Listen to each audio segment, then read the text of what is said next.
Saúde e océano. O día 29 de setembro vai haber na Coruña unha gran celebración.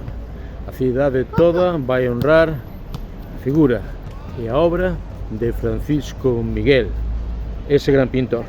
Primeiro, cun acto formal no Concello e de seguido o traslado dos restos mortais dende o propio consistorio cara ao cemiterio de Santo Amaro, acompañado con toda a pompa e esplendor pola propia banda municipal, o estilo do que dela aconteceu no propio enterro de Curros Enríquez. Quizá non che soe moito o seu nome, Francisco Miguel, porque este gran artista foi asesinado no ano 36 e os seus restos, o seu corpo, ficaron esquecidos no cemiterio de Bertua, en Carballo, onde quixeron impor barbarie e silencio. Entre todas, entre todos, achegamos fraternidade, vida, luz e cultura.